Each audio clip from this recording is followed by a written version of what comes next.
Hello friends, आज हम इस बात पे बात करेंगे कि एंजाइटी को कम करने के लिए, विचारों के प्रवाह को कम करने के लिए वो कौन सा तीसरा साधन है जो हम अपनाएं।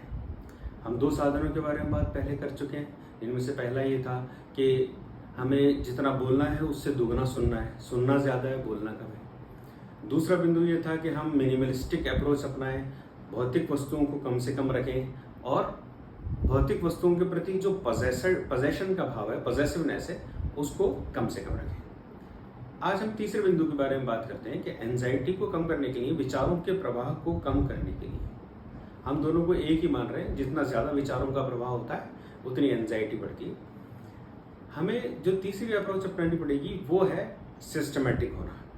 सिस्टमेटिक होने का मतलब ये है कि हम हमारे जीवन में हमारे गोल्स को, जो हमारे जीवन के लक्ष्य हैं, उन्हें तय कर लें। सबसे पहले जो हमारे लॉन्ग टर्म गोल हैं उनको निर्धारित कर लें, जो हमारे शॉर्ट टर्म गोल हैं उनको निर्धारित कर लें और उन गोल्स को हम 4 भागों में बांट सकते हैं, जिनमें पहला हो सकता है सोशल गोल्स, दूसरा हो सकता है इकोनॉमिक गोल्स, तीसरा हो सकता है हमारे फिजिकल गोल्स जो हमारे शरीर से संबंधित हैं, और हमारे स्पिरिचुअल गोल। ये हम 4 भागों में हमारे गोल्स को बांट सकते हैं और बांट के हम तय कर लें कि ये हमारे गोल्स हैं जीवन के, और उन गोल्स के हिसाब से हमारी प्रायोरिटीज तय कर लें और उन प्रायोरिटीज के हिसाब से हम अपनी चेकलिस्ट बना लें। रोज की चेकलिस्ट बना लें, वीकली चेकलिस्ट बना लें, मंथली बना लें, क्वार्टरली बना लें, ईयरली बना लें। तो पहले गोल सेट कर लें हम, फिर हमारी प्रायोरिटीज सेट कर लें, उसके बाद फिर चेकलिस्ट बना लें।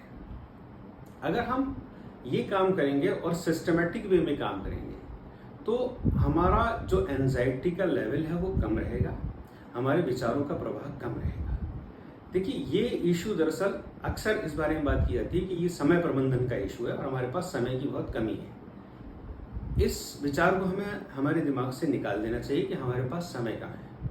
हम सबके पास पर्याप्त समय है, बहुत समय है। दरअसल इशू ये नहीं है कि समय हम कम है, इशू ये है कि हम जितना समय हमारे पास है उसमें हम अपनी प्रायोरिटीज, हमारी प्राथमिकताएं तय नहीं कर पाए। अभी हमारी भाषा बदलने की बहुत ज़रूरत है। हम किसी को ये कहें कि मैं ये काम इसलिए नहीं कर पाया क्योंकि मेरे पास समय नहीं था, इसके बजाय मुझे ये कहना चाहिए कि मैं ये काम इसलिए नहीं कर पाया क्योंकि ये काम मेरी प्राथमिकता में नहीं है। जिनकी जीवन में हेल्थ प्राथमिकता होती है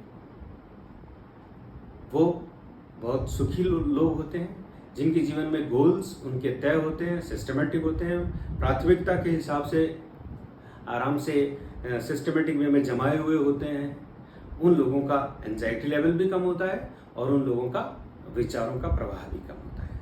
तो तीसरा जो बिंदु है वो है सिस्टमेटिक होना, समय प्रबंधन करना और अपनी प्रायोरिटीज तय करना। Thank you.